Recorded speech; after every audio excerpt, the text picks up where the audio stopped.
Sana wolio lape lapea ing kita di Mangura.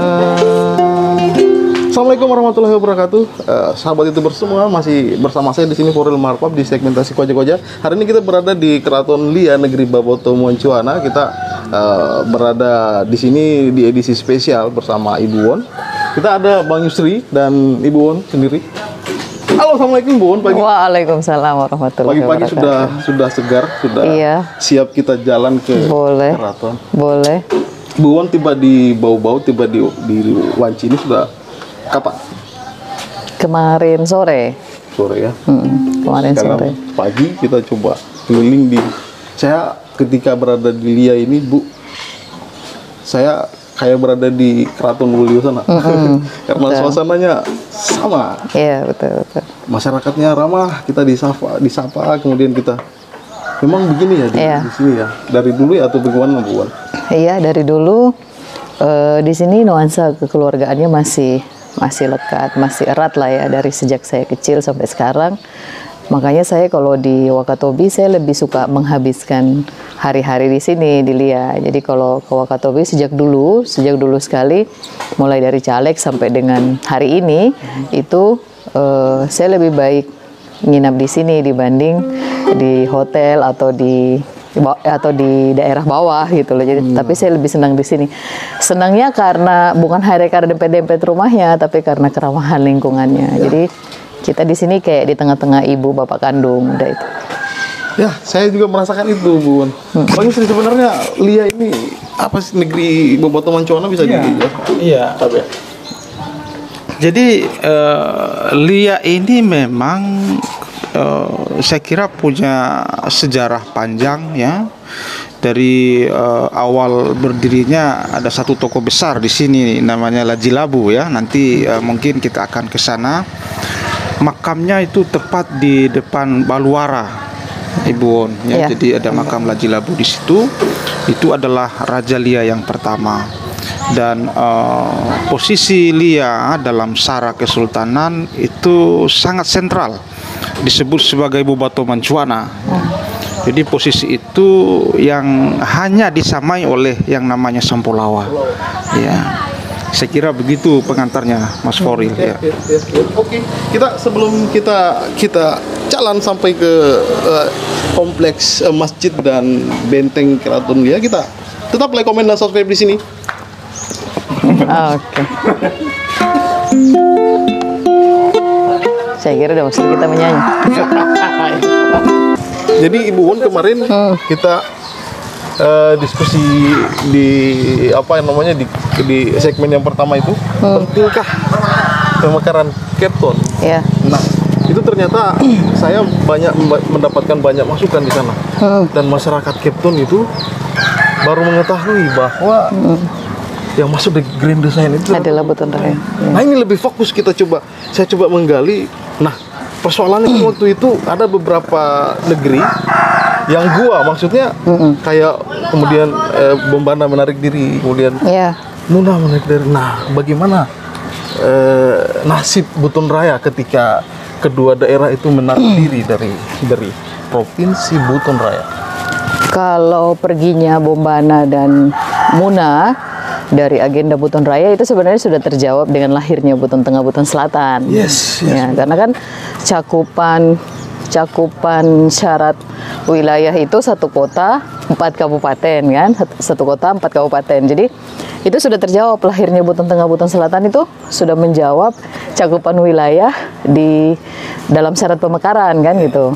Jadi tidak lagi berpengaruh perginya Bombana dan Kabupaten Muna itu tidak lagi berpengaruh kepada agenda lahirnya Buton Raya. Itu sih substansinya di situ. Jadi dulu saya juga mengapresiasi beratnya perjuangan para tokoh, Pak Safi Kahar dan tim waktu itu ya, seluruh masyarakat Kepulauan Buton itu, masyarakat Buton Raya itu seluruhnya bahu membahu untuk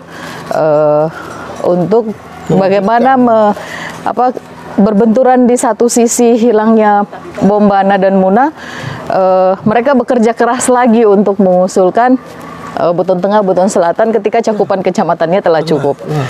Jadi itu bagi saya itu perjuangan panjang. Saya sebenarnya tinggal memuluskan di ujung saja karena memang kebetulan waktu itu saya adalah anggota DPR RI dari Dapil Sulawesi Tenggara dan kebetulan saya orang Buton itu saja.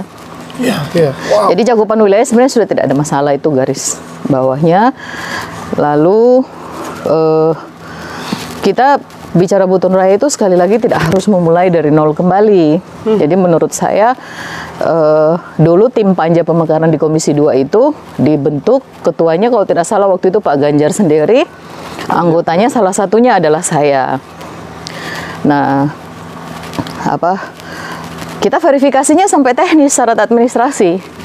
Jadi kenapa masuk Grand Design? Seluruh daerah yang masuk dalam Grand Design bentuk negara kesatuan Republik Indonesia sampai 2025 itu seluruhnya telah selesai verifikasi syarat administrasi. Tidak ada satupun yang kekurangan syarat administrasi.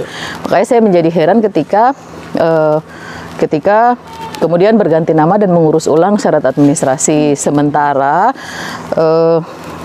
Sementara beberapa teman-teman yang konsultasi ke saya tentang Kepulauan Buton masa itu, saya sampaikan bahwa Kepulauan Buton ini sudahkah menggantikan Buton Raya?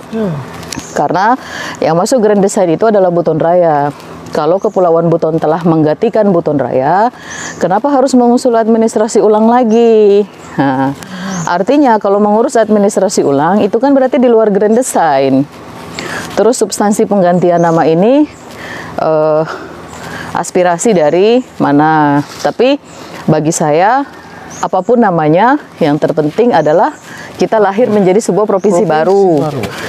Nah, kalau pilihannya adalah memulai baru atau meneruskan yang sudah ada, kalau saya sih memilih meneruskan yang sudah ada. Dan sudah di dalam. Dan sudah di dalam. Nah, itu sih sebenarnya. Ini bukan soal subjektivitas atau objektivitas kita masing-masing, bukan. Tapi bagi saya sih agenda ini harus menjadi agenda bersama, tidak bisa lagi menjadi agenda sendiri-sendiri. Kita jangan berpikir menjadikan ini sebagai panggung populis pribadi-pribadi. Ini nggak bisa nih, karena ini mengorbankan hajat banyak orang. Ini mengorbankan kepentingan besar yang sedang ada di depan seluruh masyarakat Buton Raya. Itu sih. Wow. Iya ya. Nah, Bang Yusri, kita sudah berada di kompleks. Iya. Nah, Bang Yusri harus cerita soal ini, tapi ya. Apa yang bisa diceritakan, Forin? Ini tempat saya sekolah TK dulu di bawah. Oh, di bawah sini? Dulu masih pasir, Bang. Kita nangkap binatang-binatang yang di lubang-lubang pasir itu. Tapi ini sudah bagus. Sudah bagus. Ini Baruga kan? Iya, Baruga. Biasanya memang di kompleks ada masjid dan Baruga biasanya berdekatan ini, Bang. Iya ya. Iya. Di mana-mana ya. Ya, dalam situs yang lama memang selalu Baruga itu tidak jauh-jauh dari masjid. Iya. Sama kayak di Masjid Keraton itu. Iya. Masjid Keraton di depannya ada Baruga. Iya. Kemudian di Wabula juga Baruga ada masjid juga. Iya, betul. Karena dulu prosesi sakral setelah Islam masuk, prosesi di dalam masjid, kemudian selesai di dalam keluar ke Baruga. Biasanya prosesi penabalan Lakina atau raja dulu seperti itu. Makanya Baruga itu memang tidak bisa dijauhkan dari masjid. Ya. Ini kita sekarang di dalam kompleks Benteng Keraton Lia, dan di sini ada banyak sekali sebenarnya situs. Iya. Ya, ini di depan kita Ibu Won mungkin tahu ini Baluara ya, yang sangat dekat kisahnya dengan ini di kampung saya, Ibu Won. Ya, jadi Baluara ini dibangun oleh yang namanya ini Lajilabu ya.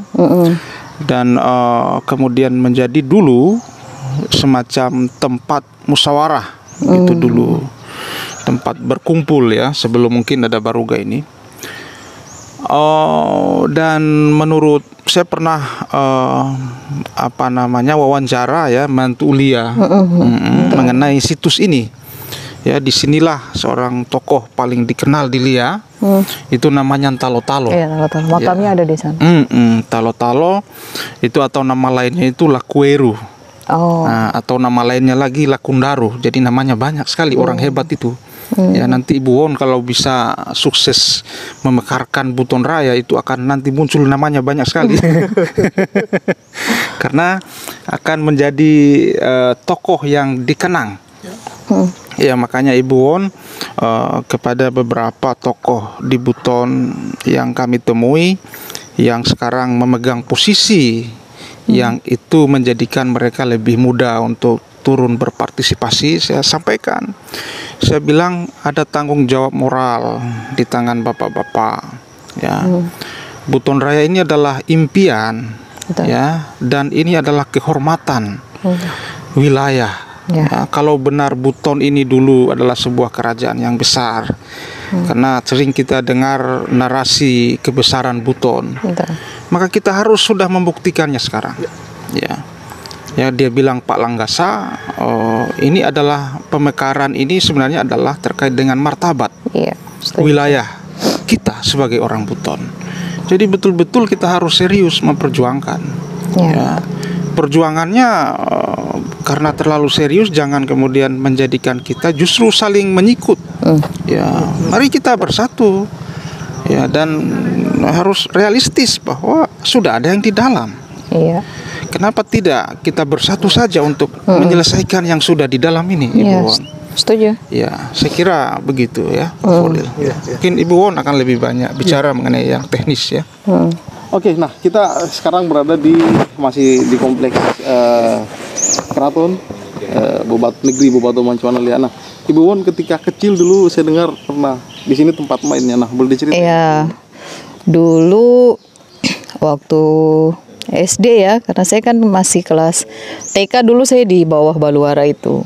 Jadi TK terus SD masih di sini juga, SD Bira. Sebelum orang tua hijrah ke Papua, saya masih di sini. Jadi masa kecil saya di sini kental sekali dengan tempat ini karena setiap hari lah ya, setiap hari pagi sore kita kadang ke air di bawah sana, ada tempat air, tempat gadis-gadis pergi mencuci, mengambil air bersih, namanya air Efufu, ada sungainya, ada sungai hijau. Jadi airnya itu hijau Bang karena dinaungi pohon-pohon gitu kali ya. Jadi ya kita tempat belajar berenangnya di situ, bercampur lumpur. Terus banyak ular-ular kecilnya juga, ular-ular laut kan, ular-ular sungai. Jadi masa kecilnya di sini ya, yang selalu terkenang kalau bulan Ramadan di sini kan ritual Ramadan itu bukan ritual ya, maksudnya tradisi selama bulan Ramadan itu kan banyak sekali kan Bang. Jadi setiap jelang buka puasa ini penuh nih dengan jualan kiri kanan, penuh dengan jualan gadis-gadis, ada yang jualan kacang yang sekarang dikenal dengan kacang jodoh. Nah, gitu-gitu. Kenapa kacang jodoh? Mungkin karena sering ketemu jodohnya di jualan kacang kali. Buat sahabat itu bersemua belum mendapatkan jodohnya, boleh main ke sini. Boleh main ke sini, kita nikmati kacang jodoh. Iya deh. Dapat. Nah, kembali ke Buton Raya tadi. Nah, perjuangan Buton Raya itu tidak ujub-ujub langsung masuk di dalam Grand Design. Ternyata ada proses di sana. Ketika Ibu berbicara dengan Pak Gamawan saat itu menjadi Menteri Dalam Negeri. Nah, ini coba dipertegas kembali proses itu. Saya pikir ini yang menjadi poin penting. Jadi waktu itu kan dulu di Komisi 2 itu pimpinannya itu mengakomodir semua kepentingan anggota. Waktu itu pimpinannya dari Golkar Pak Burhanuddin Apitupulu. Jadi dia menelisik benar, mencermati benar anggota mana yang tidak setuju dengan Grand Design. Jadi waktu itu saya salah satu yang tidak setuju. Ya gimana sih, kita anggota DPR itu kan tugasnya mewakili aspirasi rakyat yang dari dapil kita gitu kan. Jadi saya dipanggil, ditanya sama Pak Burhanuddin Apitupulu, ada Pak Gamawan di situ. Beliau bilang, Grand Design semua sudah setuju. Saya bilang, saya belum Pak, karena agenda Bapak menjadi saksi saya bagaimana getolnya hari-hari saya setiap rapat dengan Kemendagri itu isinya mesti adalah Buton Raya.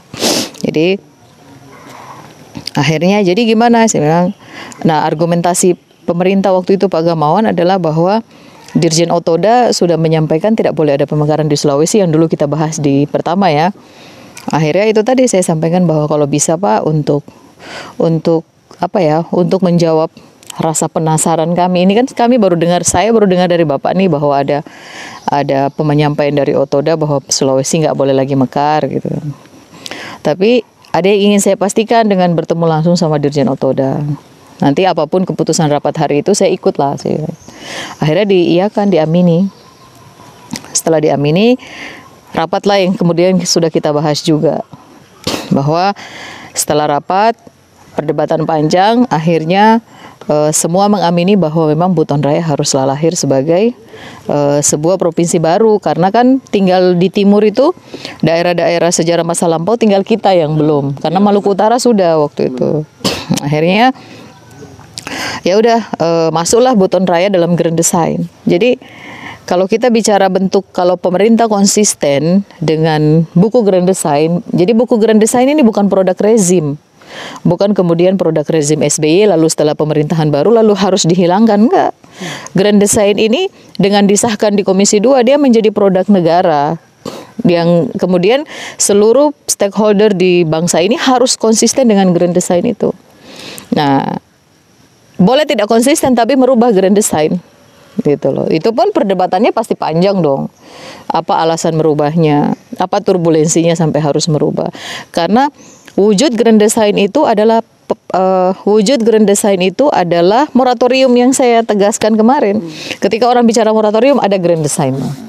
Makanya kalau alasannya teman-teman Komisi 2 hari ini adalah membludaknya pemekaran, lalu ada juga alasan Kemendagri hari ini yang tidak tahu tentang Grand Design. Meski produk mereka sendiri di masa lampau kan, tapi bisa jadi yang hari ini mungkin tidak paham kan. Mereka bilang bahwa kalau nggak di close ini sudah ada jutaan yang parkir pemekaran.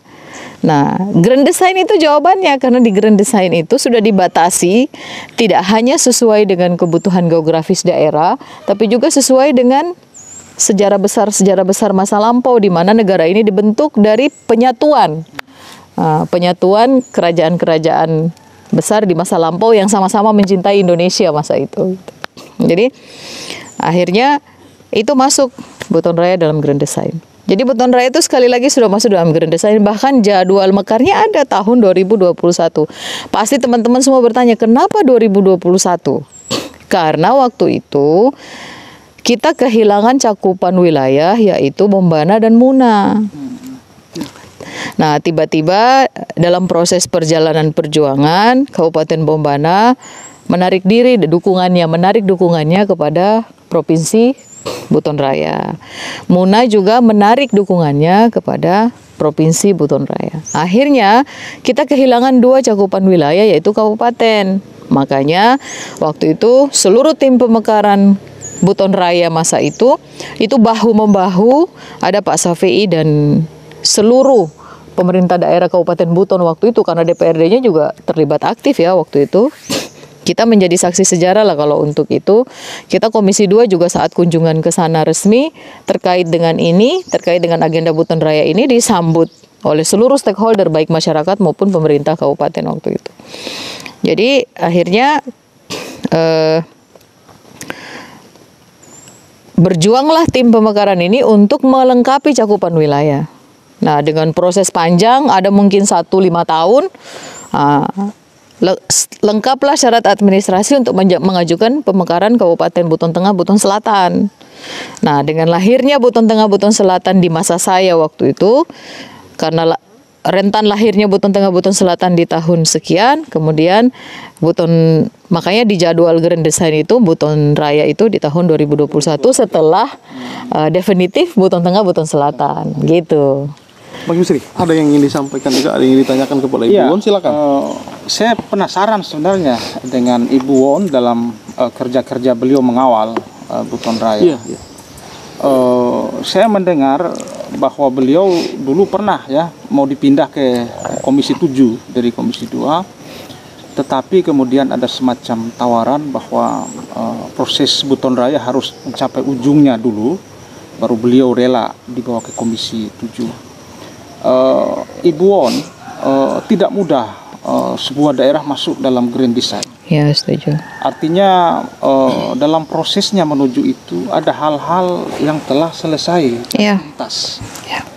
Mungkin Ibu Won bisa bercerita apa-apa saja yang membuat Buton Raya masuk sebagai bagian dari grand design? Jadi gini Bang, biasanya ada tradisi rotasi di partai manapun, khususnya di kami di fraksi PAN waktu itu tradisi rotasi itu setelah 1 tahun masa tugas di Komisi 2. Jadi ketika informasi rotasi itu saya menyampaikan kepada pimpinan fraksi bahwa Bang, saya masih ada agenda masyarakat Buton Raya di Komisi 2 terkait dengan lahirnya Provinsi Buton Raya. Jadi kalaulah jadwal rotasi itu setelah Grand Design dibahas kapan? Minggu depan katanya kan. Oh ya udah, rotasi kan masih kurang lebih 2 minggu lagi. Tapi ternyata penetapan Grand Design hari ini, rotasi besok. Jadi saya di malam Grand Design ditetapkan di Komisi 2, kalau nggak salah waktu itu sekitar jam 6 sampai jam 7 malam. Itu juga menjadi masa bakti saya terakhir di Komisi 2. Jadi tapi saya sekali lagi ketika itu dihadapkan pada pilihan komisi manapun, di kepala saya cuma satu, bahwa sepanjang agenda Buton Raya belum masuk Grand Design, maka saya sebisa mungkin untuk tidak meninggalkan Komisi 2. Jadi ada komitmen. Ada komitmen besar ketika itu, karena saya menyaksikan bagaimana senior-senior ketika saya kampanye, waktu itu Pak Safei, Pak Umar juga di dalamnya kan, mereka betul-betul menggemakan Buton Raya ini harus lahir sebagai sebuah provinsi baru dengan jejak kemasuran sejarah. Jejak kemasuran sejarah dengan seluruh kesantunan Kesultanan Buton masa lampau dan masa kini, itu seluruhnya terpatri dalam sanubari saya ketika roadshow di Buton Raya waktu itu Bang. Jadi ada semacam beban moral kayak utang sejarah gitu loh. Jadi saya begitu Kemendagri menyebut Grand Design, rapat pertama di kepala saya cuma satu, Buton Raya harus masuk Grand Design. Karena dalam pikiran rasional saya adalah kalau sudah masuk Grand Design, benturannya sebagaimanapun kelahirannya adalah keniscayaan. Jadi harus masuk Grand Design. Jadi itu aja. Jadi 1 tahun di Komisi 2 itu semangatnya betul-betul membawa semangat Buton Raya. Ini harus lain. Saya ingat betul Pak Ahok waktu itu ya datang ke kunjungan kerja terkait Buton Raya itu yang disambut sama PMK Buton di mana waktu itu di Buteng. Itu ketika ada masyarakat yang menyampaikan tentang sejarah, Pak Ahok itu bilang, gak usah bicara sejarah Buton lagi, saya hafal karena di Komisi 2 WOD sarapannya pagi sore sejarah tentang Buton Raya. Jadi saya ketika semua orang menolak, ada satu berpandangan menolak karena jumlah penduduk, ada satu berpandangan semua orang pasti punya aspirasi kan. Ketika disampaikan, saya lobby satu-satu yang menolak itu. Bang, jadi gini Bang, Buton Raya itu gini. Saya lobby satu-satu sampai mereka setuju. Ya udahlah kita ikut, gitu-gitulah. Kita biasa kan kalau di DPR gitu. Ya udahlah kita sepakat. Ya udah akhirnya. Jadi mereka menerima Buton Raya itu bukan karena tidak mengetahui apa-apa, karena sebuah kesadaran besar bahwa ia tahu mereka dulu negara besar masa lampau, hari ini satu-satunya yang belum provinsi. Jadi nggak juga iba, tapi itu kesadaran mutlak gitu loh, bahwa ya mereka memang harus lahir sebagai sebuah provinsi baru di Indonesia gitu. Jadi sekali lagi penegasan saya adalah 2025 dalam buku Grand Design ada satu provinsi yang harus lahir bernama Buton Raya. Jadi dalam buku Grand Design itu kalau 2025 itu Buton Raya tidak ada, maka itu bukanlah bentuk negara kesatuan Republik Indonesia Bang. Karena tidak lengkap, prematur tanpa Buton Raya. Itu saja saya. Jadi kita fokus saja di situ. Bagaimana cara kita berkolaborasi, siapa di kanan, siapa di kiri, siapa di kepala, siapa di kaki. Ayo bahu-membahu menjadi sebuah badan, sebagai sebuah tubuh yang berdiri kokoh untuk melahirkan Buton Raya. Tidak jalan sendiri-sendiri. Kan kalau kaki jalan sendiri, kepala jalan sendiri, tangan jalan sendiri, ya nggak jadi-jadi gitu loh. Itu sih Bang. Kalau saya menangkapnya begini. Ada pepatah yang saya selalu ingat-ingat dalam hati saya Bang. Waktu itu saya di jelang-jelang bermasalah dulu, itu ada kata-kata yang saya ingat betul sampai sekarang. Kebijaksanaan itu tidak pandang usia. Jadi ada orang pintar tidak bijak mencelakai banyak orang. Ada orang kaya tidak bijak juga mencelakai banyak orang. Ada penguasa tidak bijak juga mencelakai banyak orang. Makanya di Kesultanan Buton mungkin falsafahnya adalah hidup cuma satu kali itu bermanfaat bagi banyak orang. Itulah kebijaksanaan yang sesungguhnya gitu loh. Karenanya ayo kita bijaksana bijak sini, tujuannya satu, lahirnya Buton Raya.